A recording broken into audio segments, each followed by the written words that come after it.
자, 오늘 이 시간부터 이제 합병부터 가볼게요. 이게 증여의 수단으로서 자본 거래를 이용하는 거예요.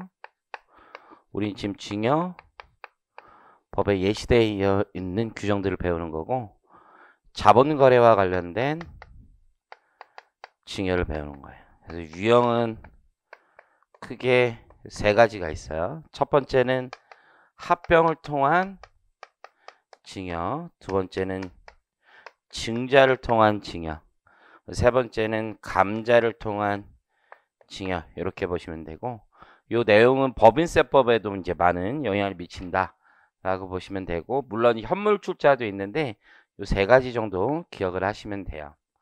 자, 첫 번째 합병을 가보면 이런 거예요.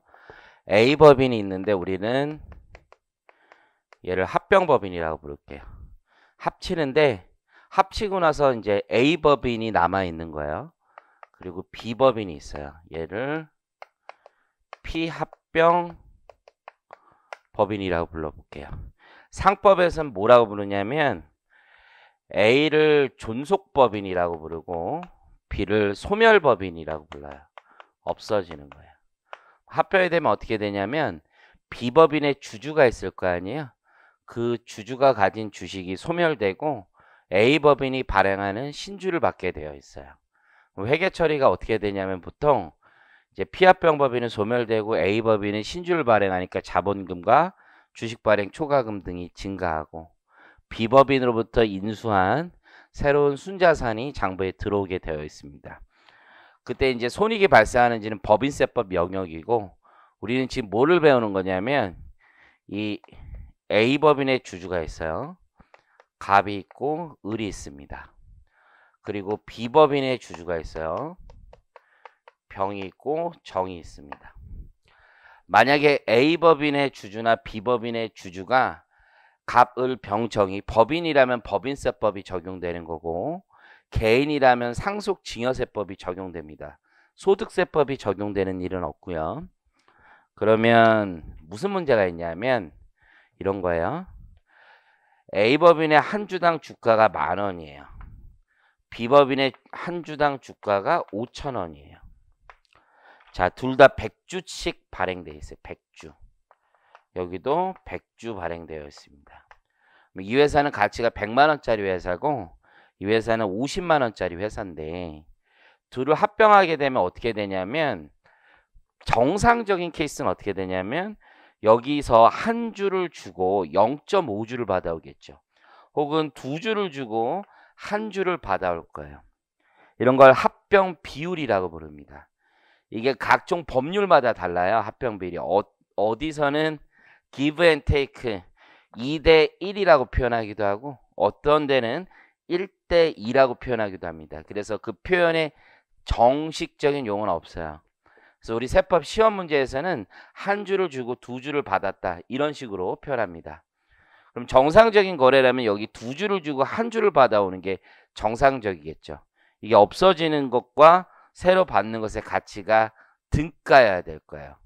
근데 그렇게 안 하는 거예요. 왜? 누군가에게 이익이 증여되길 바라니까. 그래서 우리 법은 이게 등가 교환이 아닌 경우에, 즉 어느 손해본 주주가 이득 보는 주주에게 이익을 증여했다라고 봅니다. 그게 법인세법 영역이면 부당행위나 혹은 자본을 이익을 증여받은 것으로 봐서 자산수주행위로 봐서 과세하는 거고, 상속증여세법 분야에선 증여로 과세합니다. 자, 그러면 가정을 해봐요. 1대 1로 합병합니다. 그럼 지금 손해를 보는 주주는 누구고 이득을 보는 주주는 누군지를 결정해야 될 거예요. 그러면 이쪽에 병과 정은 이익을 보게 되고, 만약에 이렇게 된다면 갑과 을은 손해를 보게 되는 거예요. 그러면 수증을 받는 자는 병과 정이 수증을 받게 되는 겁니다. 자, 이런 상황에서 우리 다 개인이라고 해볼게요.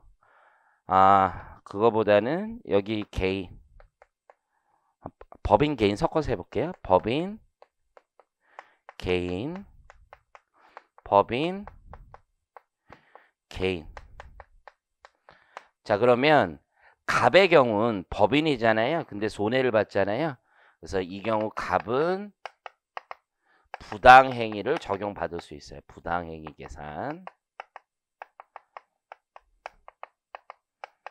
부인을 적용받을 수 있고, 을 같은 경우에는 아무 문제가 생기지 않아요. 그래서 증여를 하는 개인에게는 원칙적으로 과세 문제가 생기지 않습니다. 자, 병은 자산, 수증, 이익이 생겨서 요 동일한 금액만큼이 결국은 과세가 될 거예요. 완전 동일하진 않지만 요건에 따라. 그래서 입금 산입이 잡힙니다. 그리고 이제 세무조정 같은 거 할 때 병은 이제 회계처리 별도로 하지 않으니까 주식의 가액이 증가했다라고 봐서 유보로 보고, 정개인은 증여세를 낼 수 있다 이거예요. 이해하시겠죠? 자, 그래서 각자 어떤 세금에 문제가 생기는지를 배웠고, 과세 요건을 배우겠습니다. 자, 증여세의 과세 요건은 수증자가 누군지는 배웠고, 과세 요건은 합병의 경우에는 수증자가 첫 번째 대주주여야 됩니다. 대주주가 아닌 경우에는 적용 요건이 없어요. 그래서 왜 대주주냐? 합병은 주주총회 특별 결의 사항이에요. 그래서 대주주만 적용 대상이 됩니다. 특수관계 여부도 필요 없어요. 그래서 갑, 을과 지금 정이 문제가 되는 거잖아요. 정이 특수관계인일 필요도 없다. 그래서 지금 정이잖아요. 정 수증자에겐 대주주 요건이 첫 번째 있더라. 자, 두 번째는요. 저기 A법인과 B법인이 특수관계는 되어야 합니다. 그래서 두 번째 요건은 A, B가 특수관계 법인이다.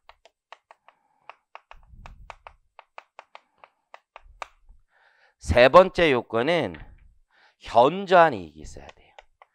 조금 벌었다라고 되는 게 아니라 우리 현저한 이익이 있을 것을 요구합니다.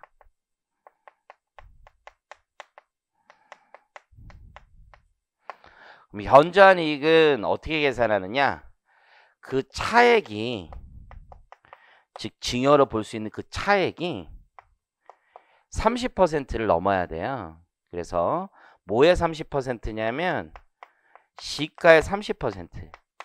이게 기본적인 로직이에요. 시가의 30%라고 하면 이 시가가 뭔지를 알아야 될 거 아니에요. 그렇죠? 이 시가라는 건 합병과 같은 자본 거래는 원칙적으로 희석 효과라는 게 생겨요. 합병하고 나면.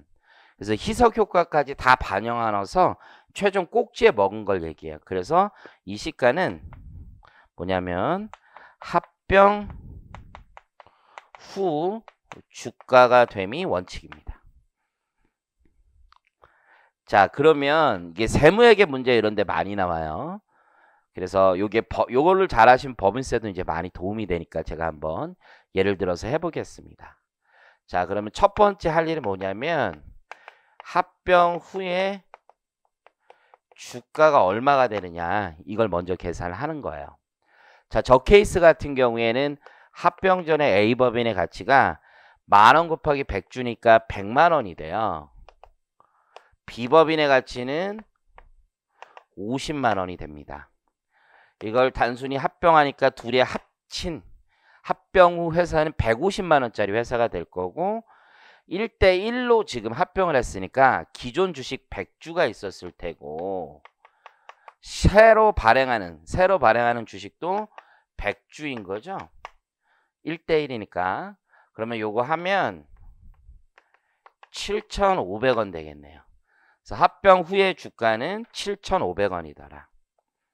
자, 지금 A와 B는 특수관계 법인임을 가정하고 수증자 정은 대주주임이 확실해요. 왜냐하면 대주주는 1% 또는 3억 원, 이게 액면이에요. 액면 기준으로 3억 원 이상이면 대주주라고 보고 있어요. 자, 그러면 이제 과세가 어떻게 되는지 보기 전에 현저한 이익이 있었는지를 봐야 되겠죠. 현저한 이익이 과연 있는 것인가, 이걸 봐야 될 거고, 현저한 이익은 이렇게 계산하면 돼요. 지금 누가 이득을 받냐면 B법인 주주가 이득을 받잖아요. 그래서 7,500원이 생긴 거죠. 근데 기존에는 얼마짜리였어요? 5,000원이었다고요. 다만 주의하셔야 되는 게 지금 이게 1대 1이니까 이렇게 되는 거예요. 내가 받은 게 1이고 주는 게 0.5다라고 하면 여기에 0.5를 곱하시거나 2개를 준다고 하면 2개를 곱하시는 거예요. 그럼 요 차액이 얼마입니까? 2,500원이잖아요. 그쵸? 여기 합병 후 주가의 30% 이상이냐를 봐야 돼요. 합병 후 주가는 7,500원이죠. 여기에 30% 2,250원인가요? 그래서 요 금액 이상이죠. 그래서 현저한 이익은 이따가 보는 거예요.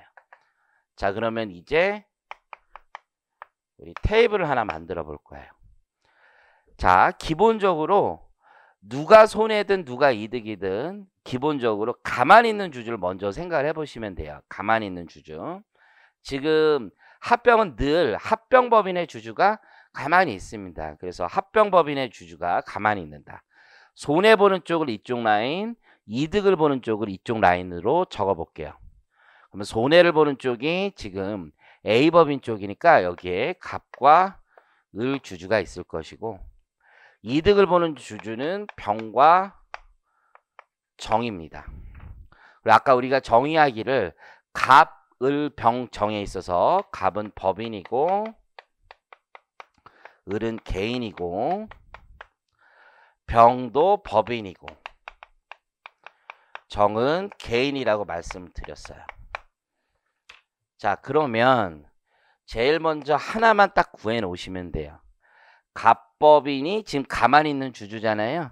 이에 손해를 먼저 계산해 보겠습니다. 그러면 지금 50%씩 지분이 있다고 가정을 해 볼게요. 지분이 50%씩 있다. 즉 50주씩 있었던 거예요. 50주씩. 그러면 합병 전에는 갑의 주식의 가치가 10,000원이었었잖아요. 근데 합병을 하고 나니까 인무식기들이 지들끼리 합병하고 나서 내 주식의 가치를 7,500원으로 떨어뜨린 거잖아요. 가만히 있는데. 거기에 50주를 곱하면 되겠죠. 그럼 2,500원 곱하기 50주니까 125,000원 되겠네요. 그렇죠? 그러면 125,000원의 손실이 발생하게 된 거예요. 을도 지분이 똑같은 거죠? 그렇죠? 그럼 여기도 125,000원의 손실이 발생했어요. 토탈리 보면 250,000원. 맞죠? 왜냐면 그 전에 100만원짜리 자기들이 가지고 있었죠. 갑과 을이 합쳐서. 근데 이제 75만원짜리 분만큼 가지게 되니까 토탈이 250,000원.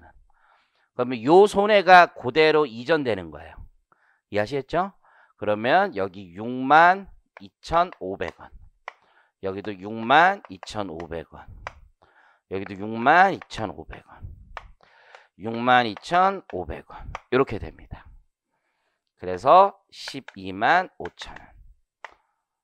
125,000원이 아니라 맞죠? 125,000원. 여기도 125,000원. 이렇게 됩니다. 자, 그러면 이제 한번 생각을 해보는 거예요. 증여세는 대주주면 무조건 과세가 되는 거예요. 증여세는. 지금 증여세를 과세하기 위해서는 개인인 거죠. 개인.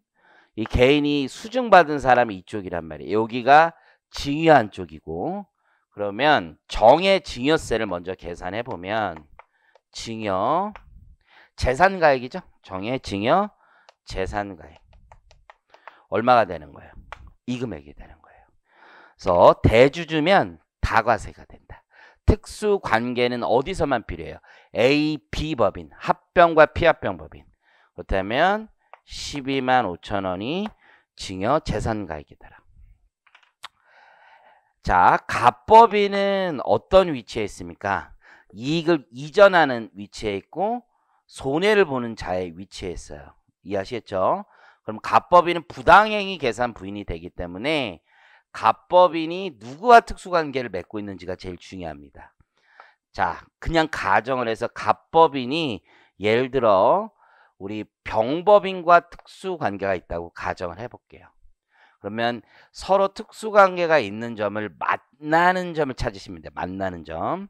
그래서 여기 보시는 것처럼 갑법인은 부당행위가 결정될 거고 그 부당행위 계산 부위는 갑법인과 특수관계에 있는 법인의 만나는 점을 찾으시고 여기에 있다. 그래서 62,500원이 됩니다. 자, 병 개인은 을 개인이죠. 을 개인은 아무 문제가 없더라. 손해를 보는 자는. 그럼 병 법인이 있는 거죠. 그래서 이익을 부여받는 쪽인데 이것도 특수관계로 만나는 점만 있습니다. 그래서 여기 만나는 점이 있는 거죠.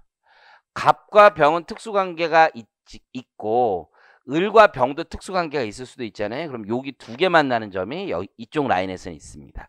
갑은 하나만 만나는 점, 공통점을 찾으시면 돼요. 그래서 갑과 병만 특수관계가 있다고 하면 62,500원이 자산수중 이익으로 돼서 과세가 될 겁니다.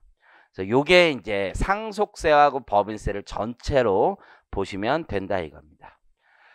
결과적으로 이제 합병의 경우는 제일 먼저 할 일이 뭐냐면 과세 요건을 충족했는지를 먼저 따지시고 그 과세 요건 충족에서 핵심 중에 하나가 현저한 이익이더라 라는 걸 보시면 되고 세무회계 문제는 대부분 현저한 이익이 있어요. 없으면 그 다음에 할 일이 없잖아요. 그렇죠?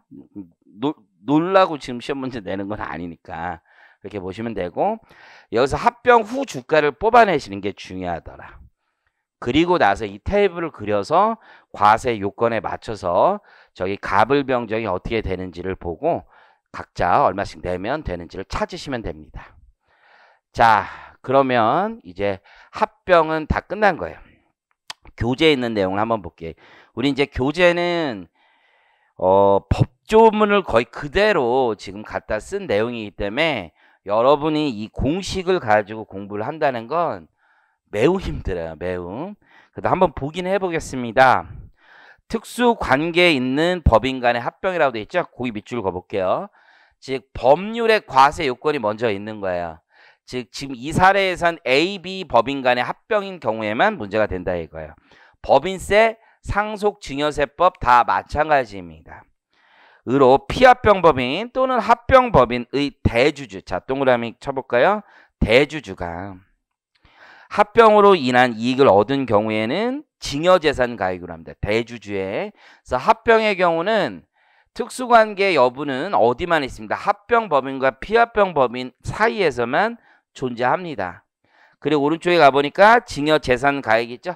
한 주당 평가차액 곱하기 과대평가된 법인 대주주의 합병 후 주식수라고 돼 있죠.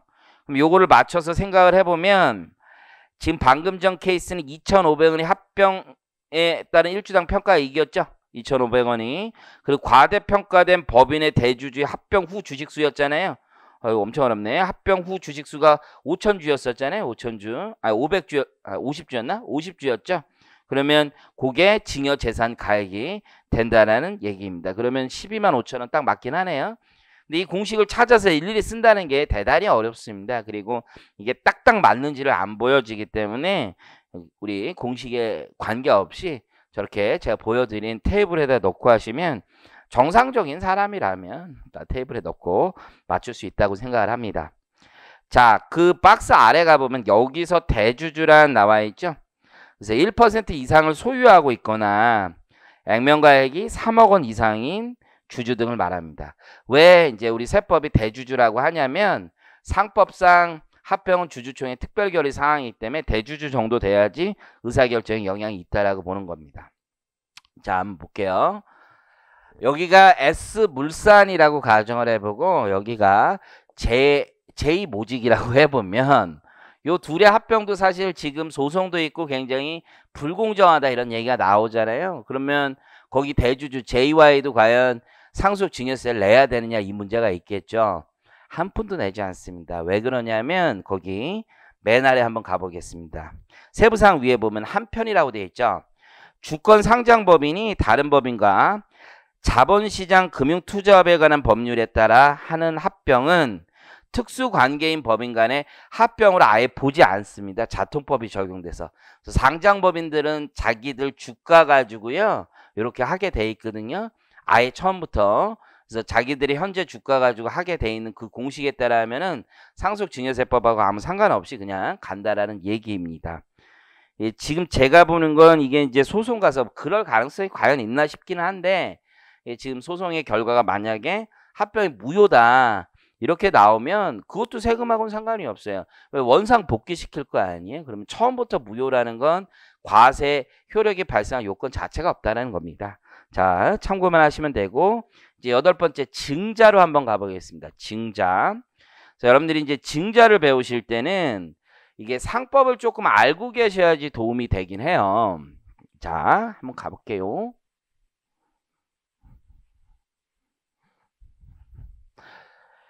자, 증자라는 건 신주를 발행한다는 얘기죠. 증자는 신주를 발행하는 거예요. 그러면 해당 법인의 갑과 을이라는 주주가 있다라고 가정을 하면, 자, 갑도 지금 100주가 있고 을도 100주가 있어요. 그러면 현재 증자 전에 발행된 주식수는 200주라고 가정을 하면 새로 100주를 이제 증자하고 싶은 거예요. 그렇죠? 그러면 이게 주식회사라는 게 우리나라에 이제 주식 투자하시는 주린이들 그냥 사서 팔고 이런 생각을 하는데, 진짜 좋은 회사의 주식이라면 다들 이런 생각을 가진 거예요. 조금이라도 더 가지려고 하겠죠. 이해가 안 될 수도 있지만 조금이라도 나의 지분을 올리려고 노력하는 게 진정한 주식이에요. 진정한. 더 살려고 하는 거야. 계속 더 쌀 때 조금이라도 더 사두고 언젠가는 초과이익을 얻게 되겠다, 이런 생각에 사는 거거든요. 그러면 상법도 마찬가지로 새로 회사가 주식을 증자시킬 때는 기존 주주들에게 신주 인수권이라는 권리를 주고 있어요. 그렇기 때문에 갑과 을은 자신의 지분 비율에 맞춰서 50주 이렇게 증자에 참여할 수 있는 권리가 있는 거예요. 더군다나 보통 상장법인들은 아예 처음부터 증자 금액이 현재 시세보다 약간 낮게 증자합니다. 일반적으로. 왜냐하면 더 비싸게 팔면 사람들이 안 들어오겠죠. 누군가 더 비싸게 사주면 나야 땡큐니까. 그래서 기본적으로 조금 더 싸게 팔아요. 그럼 더 살라고 하겠죠. 그래서 우리가 이런 걸 신주 인수권이라고 얘기를 해요. 근데 누군가 포기를 한 거예요. 그러면 저기 이 50주는 어떻게 되냐면 상법상 표현이 실권시켰다라고 얘기를 하는 거예요. 이거 실권주. 그러면 권리, 자기가 신주 인수권을 행사하지 않은 그 권리가 있는 것이에요. 그러면 요 50주를 을에게 새로 줄 수도 있고, 혹은 제3자 배정이라고 해서 병이 새로 들어와서 이걸 받아갈 수도 있어요. 이해하시겠죠? 근데 이렇게 싸게, 처음부터 시가보다 싸게 살 수 있는 권리 같은 게 생겼다라고 하면 그걸 제3자에게 주거나 을에게 주는 건 갑이 을이나 병에게 증여한 것과 다를 바 없다는 생각을 하는 거예요. 이해하시겠습니까? 그래서 우리 상법에 이런 실권주에 대해서 재배정할 수 있는 규정을 악용해서 증여하는 수단들을 많이 개발했었단 말이에요. 그래서 최초에 우리 세법이 이걸 과세할 필요가 있다고 해서 아주 오래전에 법을 만들었어요.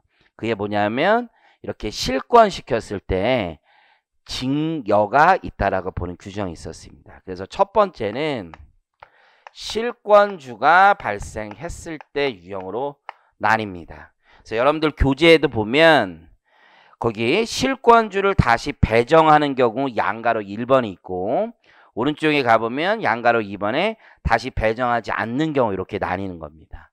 그래서 첫 번째는 실권주가 발생했고 이걸 재배정하는 경우가 있더라라는 거예요.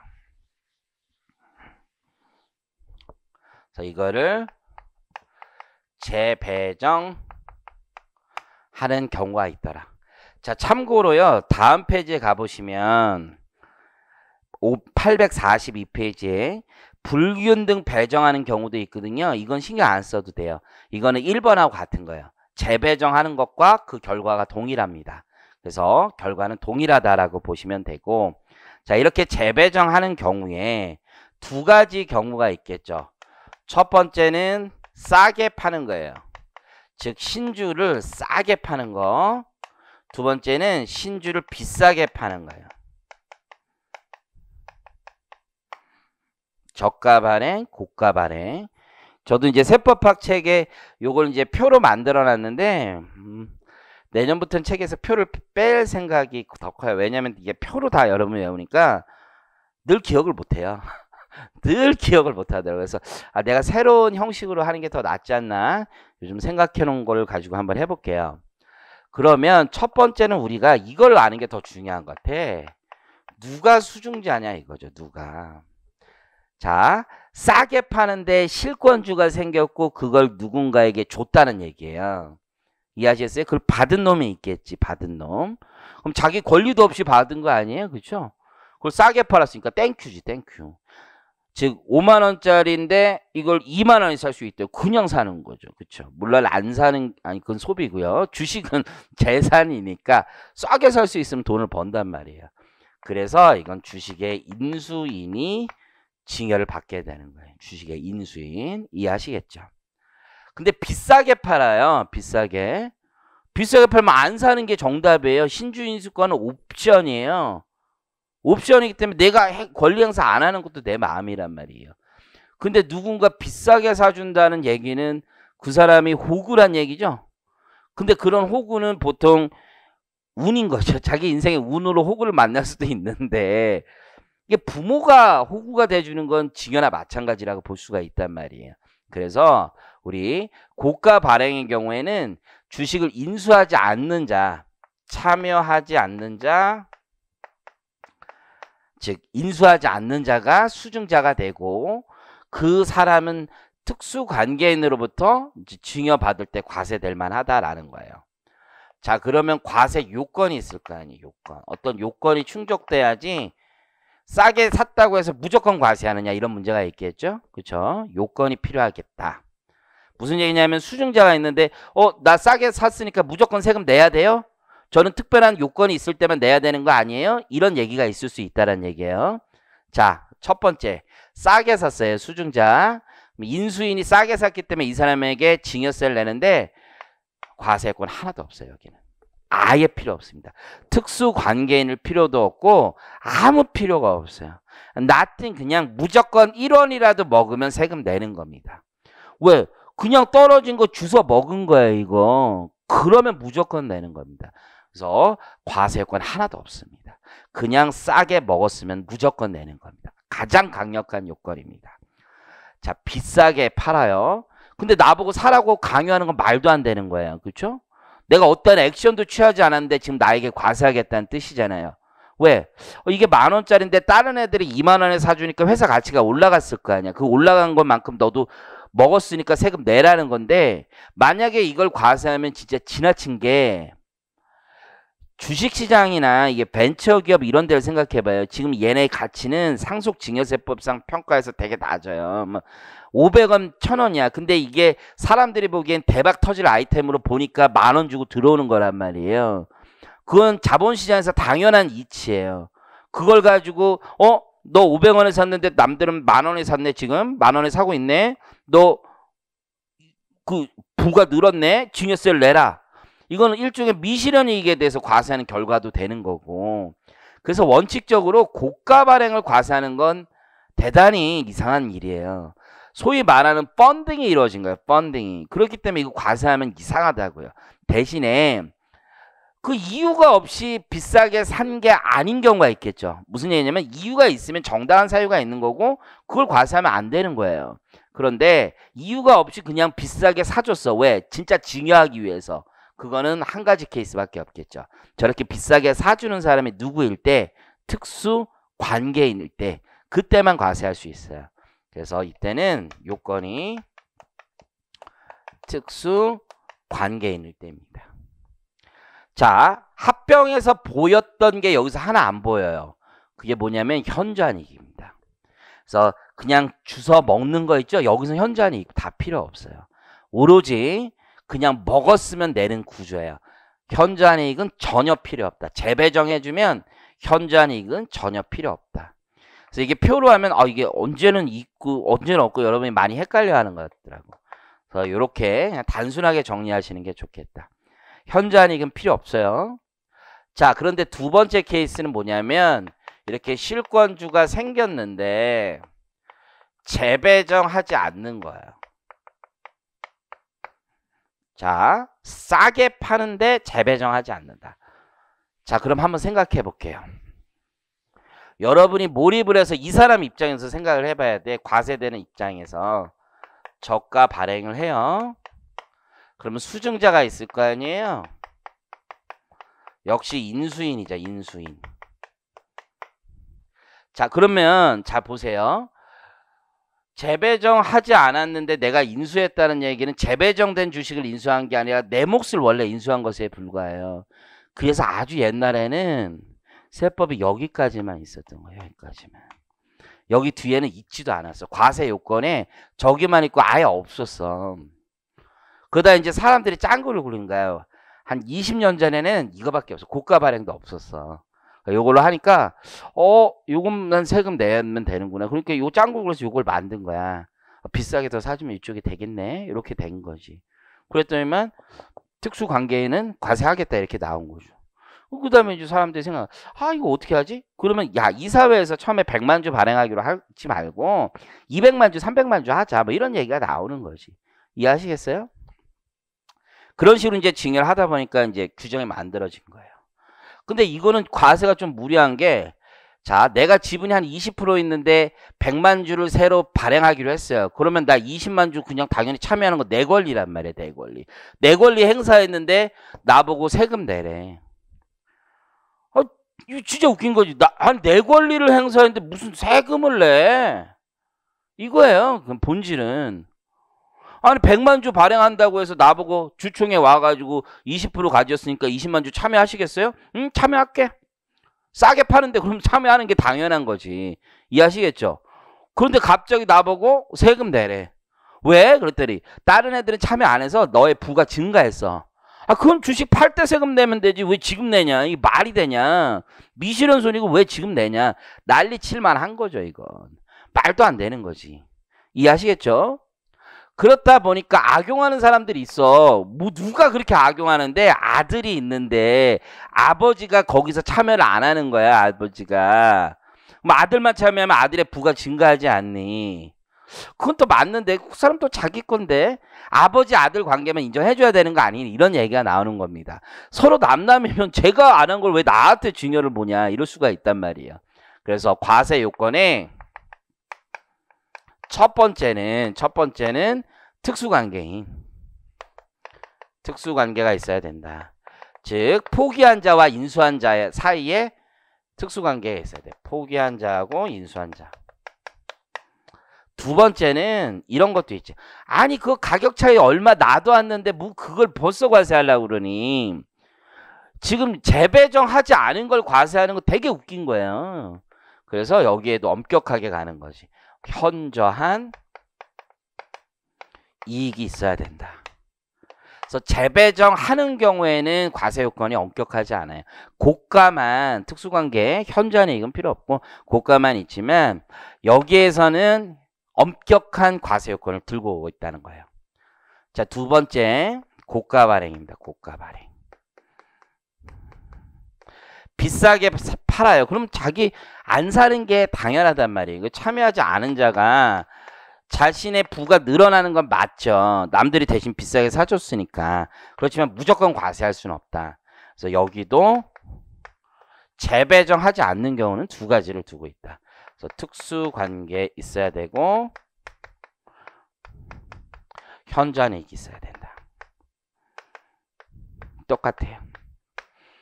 그럼 현저한 이익이라는 것만 이제 좀 잘 정리를 해보면 될 텐데 현저한 이익은 시가와 비교하는 거였었잖아요. 시가. 그럼 이 시가가 얼마냐? 이것만 가지면 돼요. 자, 현저한 이익의 여기 아래는 단순해요. 증자 후 주가인 거예요. 아까 합병도 합병 후 주가였잖아.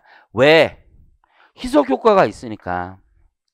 근데 얘만큼은 좀 특이한 주가를 만들어 놓는 거예요. 자, 얘만큼은 저가 발행했는데, 아니, 나는 내가 참여했고 제가 참여 안 한 거잖아. 내가 싸게 먹었다고까지는 좋은데 이건 좀 너무하지 않아. 다 같이 참여했을 때를 가정해서 주가를 산정하고 그런 다음에 비교하는 게 합리적이지 않냐, 이런 불만이 많단 말이야. 그래서 얘만큼은 세법이 균등 증자, 이게 싸게 파는데 당연히 들어오는 게 가정상 당연한 거 아니겠어요? 그래서 균등 증자를 가정했을 때 주가를 보겠다라는 겁니다. 그래서 요게 이제 과세 요건과 누가 수증자가 되는지를 보여드리는 거고, 요거를 잘 기억하시는 게 중요해요. 요걸. 그걸 가지고 이제 적용하시면 돼요. 법인세법은 합병하고 똑같아요. 그래서 저기 인수한 주주와 포기한 주주 사이에 특수 관계가 있으면 법인세법상 손해를 보는 자에게는 부당이익 계산, 이득을 보는 자는 자산수중이익으로 과세하면 될 거고, 여기는 지금 과세 요건을 맞는 사람에게 수증자로 봐서 그 사람에게 증여세를 과세하면 될 거다라는 얘기입니다. 그래서 교재 잠깐 보시면 증자에 따른 이익의 증여가 있습니다. 그래서 법인의 자본금을 첫 번째 줄부터 읽어보면, 증가시키기 위하여 신주를 배정할 때 해당 법인의 주주가 신주 인수권의 전부 또는 일부를 포기함으로써 실권주가 발생함으로써 발생한 이익을 얻는 경우에는 그 이익에 상당하는 금액을 증여재산가액으로 한다. 이 규정이 여러 번의 개정이 있었던 거예요. 처음에는 실권주만 지금 인수하는 경우, 재배정하는 경우만 과세하다가 저가 발행만 하다가 고가로 하는 애들이 있네? 그래서 또 바꾼 거야. 소잃고 외양간 고치듯이 계속 바꾼 거야. 그러다가 저 실권주를 재배정하지 않는 방법으로 처음부터 뻥튀기해서 이사해서 많이 가공을 한 다음에 저렇게 하는 애들도 있네? 라고 해서 또 과세한 거야. 그러다가 또 불균등으로 또 하는 애들이 있어. 그러니까 조문에 루프를 찾아서, 구멍을 찾아서, 그래서 계속 맞는 거야. 그러다가 이제 우리나라에서 결정을 한 거죠. 이렇게 우리가 소잃고 외양간 고치는 건 한계가 있다. 그래서 완전 포괄주의가 나오게 된 배경이 있는 겁니다. 자, 그래서 아래 두 번째 문단을 한번 또 읽어보겠습니다. 법인이 신주를 발행하는 경우에는 주주 평등의 원칙에 따라 지분 비율에 입각하여 구주주들에게 신주 인수권이 부여되는 것이 일반적입니다. 보통입니다. 그런데 일주당 인수가액이 실질가치에 비해 낮게 또는 높게 책정된 조건에서 일부 주주가 신주 인수권의 전부 또는 일부를 포기하는 경우에는 주주들 사이에 부의 무상 이전이 일어날 수 있다는 거죠. 이에 상속증여세법에서는 그 부의 무상 이전 금액을 계산하여 과세하도록 하고 있는 겁니다. 자, 양가로 1번에 가보시면 실권주를 다시 배정하는 경우, 자, 옆에 재배정 이렇게 쓰시면 되는 겁니다. 그러면 요거죠, 요거. 저가 발행, 인수인, 과세 요건 없다.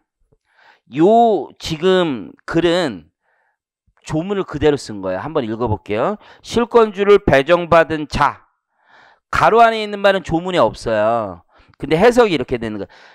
강조하는 거죠, 저자분께서. 특수관계도 다 필요 없고 소액주주도 다다 이거예요. 한 주라도 먹으면 된다 이거죠. 그러니까 실권주를 배정받음으로써 이익을 얻은 경우에는 다음의 금액을 배정받은 자의 증여재산 가액을 한다. 근데 만약에 이렇게 하면요, 실권주가 생겨도 상장법인은 그걸 어떻게 재발행을 못해요. 자금 조달을 하고 싶단 말이에요. 상장법인 시장에서 이런 것들이 결정되잖아요. 그래서 거기 공모 배정하는 경우는 제외한다 이렇게 돼 있죠. 그러니까 예를 들어서 상장을 해, 내가 맨 처음에. 그러면 기존 주주들이 있고 구주들이 있잖아요. 이 사람 보고 새로 이제 증제에 참여하라라고 하면 이 사람들 잘 안 해요. 자기는 100원에 샀는데 지금 이게 뭐 2만 원, 3만 원에 상장할 거예요. 그럼 또 못하러 사. 나는 충분히 돈을 벌었는데. 그러면 새로운 신주들을 모집할 거 아니에요. 그 사람들이 2만 원, 3만 원 들고 사겠다는 거잖아. 그거 해가지고 상장되면 따상 먹어서 그래서 뭐 돈 벌겠다는 거 아닙니까? 그럴 때 자기들이 참여 안 할 거 아니야. 이해하시겠죠? 그러면 새로 들어오는 애들도 당연히 공모로 새로 들어오는데 이게 뭐 가격이 비싸다, 싸다 이런 문제 따질 필요 없다는 얘기입니다. 그래서 공모 방식인 경우에는 하지 않는다. 공중으로부터 이걸 모집하는 방식. 비상장법이네. 이렇게 많이 적용이 되겠죠. 자, 밑에 이제 공식을 보면 토할 것 같단 말이에요. 이걸 어떻게 외웁니까? 그래서 우리가 이따가 우리 테이블 만들어서 요 예제를 한번 풀어볼 거예요. 자, 오른쪽에 가보면 왼쪽은 이제 저가 발행하는 경우였고 오른쪽은 고가 발행하는 경우죠. 자, 고가 발행하는 경우에는 실권주를 재배정하는 경우 과세할 수 있지만 고가 발행은 자본주의 시장의 원리예요. 원리. 비싸게 파는 건 이해하시겠죠? 그래서 유일하게 특수관계가 있어야지만 과세하더라. 한번 볼게요. 실권주를 배정받은 자가 실권주를 인수함으로써 자, 거기다 밑줄 그으면 되겠네요. 특수관계인에 해당하는 실권주주가. 이해하셨죠? 특수관계가 여기서만 있잖아요. 그래서 실권주주의 징여재산가액으로 한다. 역시 공모는 제외하고요. 자, 양가로 2번에 보면 실권주를 다시 배정하지 않는 경우가 있다고요. 여기죠, 여기?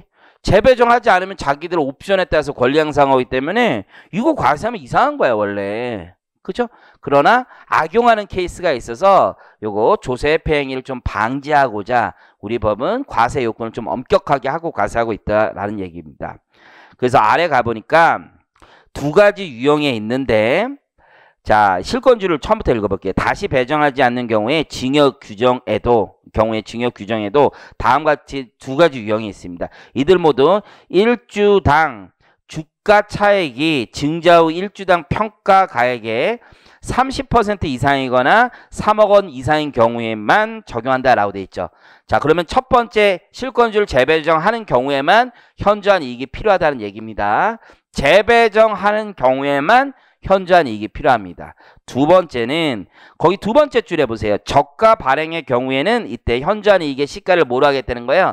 균등 증자 시 1주당 평가 가액으로 하겠다는 뜻입니다.